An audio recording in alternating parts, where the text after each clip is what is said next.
Let's talk about my spooky season TBR.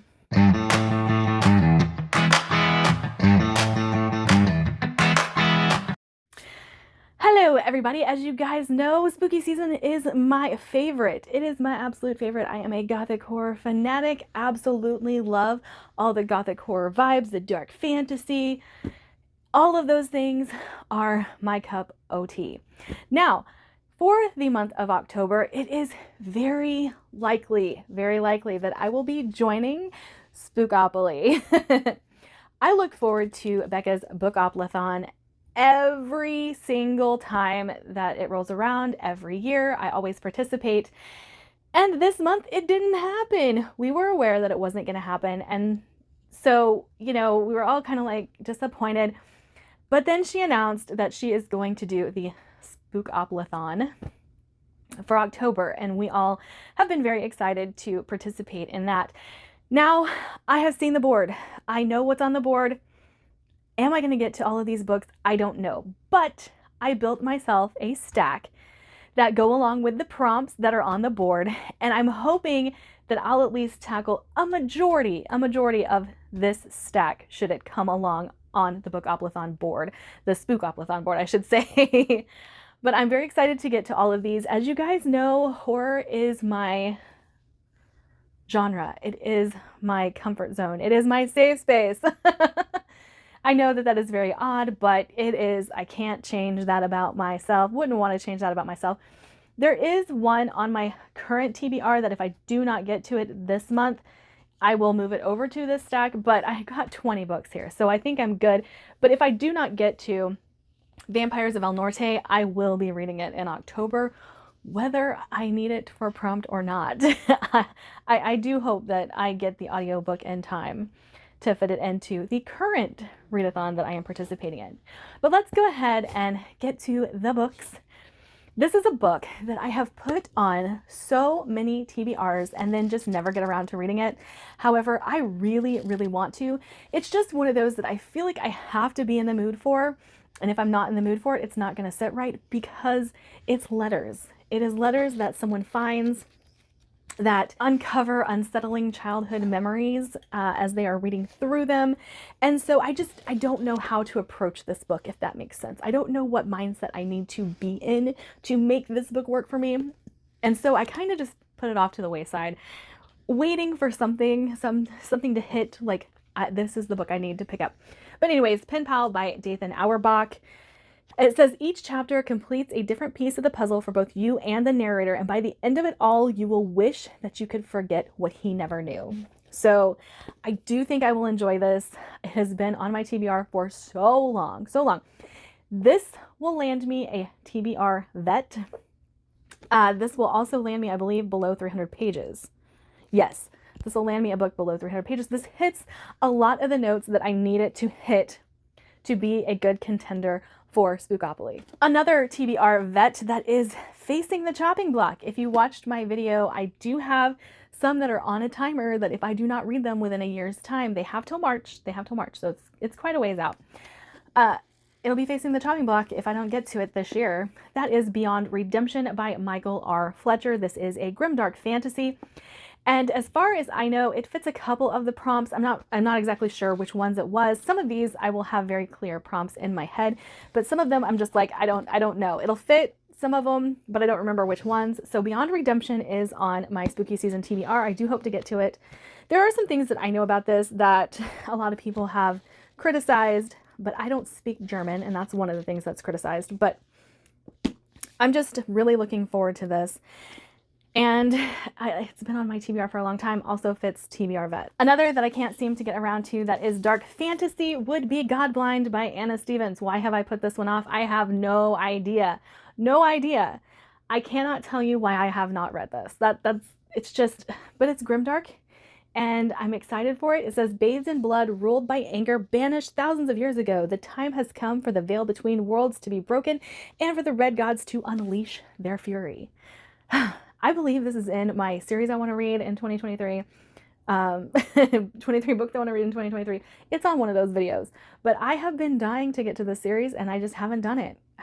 So we are putting it on the spooky season TBR. Next is one that I am still surprised I haven't read, but it's also facing the chopping block. This is on the chopping block though, because I fully intend to get to it and this is going to force me to read it. But this is one I got for Christmas a couple of years ago from my niece, and it is about Vlad. So do we need to know any more that it's about Vlad? I mean, come on. This is one I really hope to get around to. I do think that it is possibly YA. Simon Pulse. I don't know if that is YA or not, but this is about treasure hunters as well. So that's a trope that I really enjoy. And I need to get around to it. I really do. Next is one that my friend Izzy sent to me, and that would be The Beauty. I've held on to this for a little while, thinking that spooky season was the right season to enjoy this in. But this one is a weird horror. I don't remember if it's cosmic horror or not, but this deals with mushrooms and women. All the women are gone. All of the women are gone, and now these weird mushrooms are sprouting from the women's bodies. The men are trying to figure out what's going on. And I've heard it's dang creepy and weird, and I'm going to enjoy it. So I really hope to get around to this one. Plus, it's another short book that I could add to the list. And I don't know. I think I'm going to like it. From what Izzy has told me, I'm pretty sure this should be like high up on my horror TBR. Then I have Hex Life. I have heard good and bad things about this. I've heard there's some really good stories in this. I've heard the audiobook of this is actually really great. But this is a short story collection from some of my favorite authors in urban fantasy, and it's Kelly Armstrong, Theodora Goss, Rachel Kane, Sherilyn Kenyon, edited by Christopher Golden, so maybe he has one in here too. Kat Howard, Alma Katsu. I'm just Jennifer McMahon. I'm very excited about all of the authors that are in this, but this is a collection of short stories, so I do hope that this will fit something. This might be one of my chance books that I put in for the chance cards. But yeah, I'm looking forward to this one. And like I said, I've heard mixed things about it, but all of these authors are authors I've read before, with a very, very few exceptions. So I'm excited.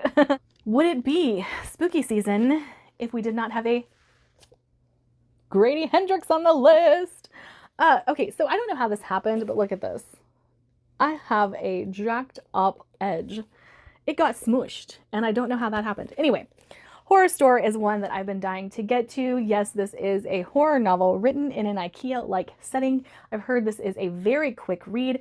There are some, like, let's see if I can find them, very cool things that relate to being in an IKEA store or an IKEA catalog, and I think it's going to be fun. I know Grady Hendrix has a very humoristic writing style. Thornhedge would be on this. You know, Grady Hendrix and T. Kingfisher, they are really high up on my horror list because the humor hits just right. But I'm really excited to get into more Grady Hendrix. Do I have another Grady Hendrix? Yes, I do. But it's the one about the band. We Sold Our Souls. That's also on my TBR, but I only have it in audio. I do not have a physical form of it. And then again, I say, would it be spooky season without Nick Cutter? Oh, I totally forgot to take the sticker off of this. It's fine, it's fine. So The Deep by Nick Cutter. I've heard very good things about this. I've heard this is terrifying. I had been wanting to read, oh, what is it? There's something, maybe The Luminous Dead, something like that, where they have to go under the sea and investigate, and it's creepy, but the one that I'm talking about, they didn't think was as creepy as this one. So can Nick Cutter actually scare me? He did not succeed with The Troop. I did think that was gross, but he didn't succeed in scaring me. And I have this and The Alkalite, but this is the one I'm choosing to show off because it's the one I have in physical form. Yes, my copy is damaged. I got it damaged at the buy sell trade. So I'm not too upset about it. It looks well loved. But I'm very excited to get into more Nick Cutter because I really, really liked The Troop. Adding some mystery thriller to the list, I have The Sundown Motel by Simone St. James. Simone St. James is just an author that I have been really looking forward to reading for quite some time. Yes, this is a book of the month. I tend to pick up mystery thrillers from book of the month, and it's not the only mystery thriller I have from book of the month. But this says something hasn't been right at the roadside Sundown Motel for a very long time, and Carly Kirk is about to find out why in this chilling new novel from best-selling and award-winning author of The Broken Girls, which I also have. So this TBR seems to be expanding as I talk to you guys, because yes, I have the Sundown Hotel and I have The Broken Girls by Simone St. James. So it could go one way or the other depending on my mood, but just know Simone St. James is kind of the mystery I'm throwing into the mix. And I do have another. We will get to that in just a moment. But I want to know if I like Simone St. James. I've heard so many good things, and this is kind of like a must read at this point. Next, we have the Gothic novel that I have been dying to read for quite some time. I have actually started this once or twice and then had to read something else, either for obligation reads or, you know, like it wasn't working out for me at the time. Anyway, The Path of Thorns by A.G. Slater. You guys know that I absolutely loved All the Murmuring Bones by A.G. Slater last year, so I've been just dying to get to this one. I do have an audio copy of it as well. I bought it from Chirp for like $1.99, so this is a delightfully sinister fairy tale.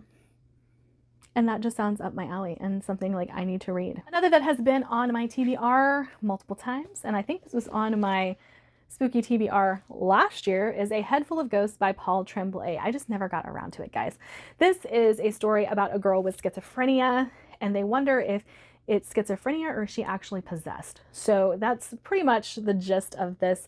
And I've put this on TBRs often enough that I've convinced other people to read it. They've read it and I still haven't read it yet. So I really need to get around to this one. So one of the prompts is sequel. Pick up a sequel. So I have two. Let me just get to the other one here. From Bad to Cursed, obviously an October read. This is Witches.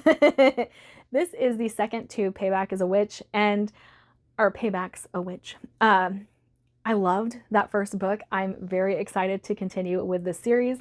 I was halfway through the first book when I bought this one, so it's likely that I will keep collecting and reading this series. And the other one that I need to finish up is As Good as Dead by Holly Jackson. This is the third and final book to A Good Girl's Guide to Murder, and I just need to get to it. I've heard mixed things about this. That's not the reason I haven't picked it up. It's just kind of like timing hasn't been right to pick this up, but it is a series that I need to finish. So this would be great to get another series knocked off of my list. Now, I wouldn't be me without a vampire story to add to the mix. House of Hunger by Alexis Henderson.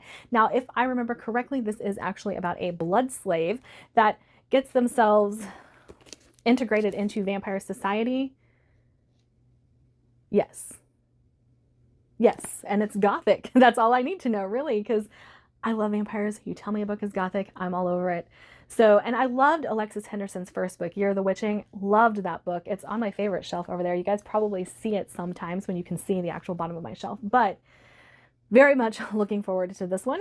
Then we have a novella that I was supposed to read last month and didn't get around to it, but Comfort Me with Apples by Catherine M. Valenti. And I've just heard this is the most purple prose horror book you will ever read, and it's very unsettling.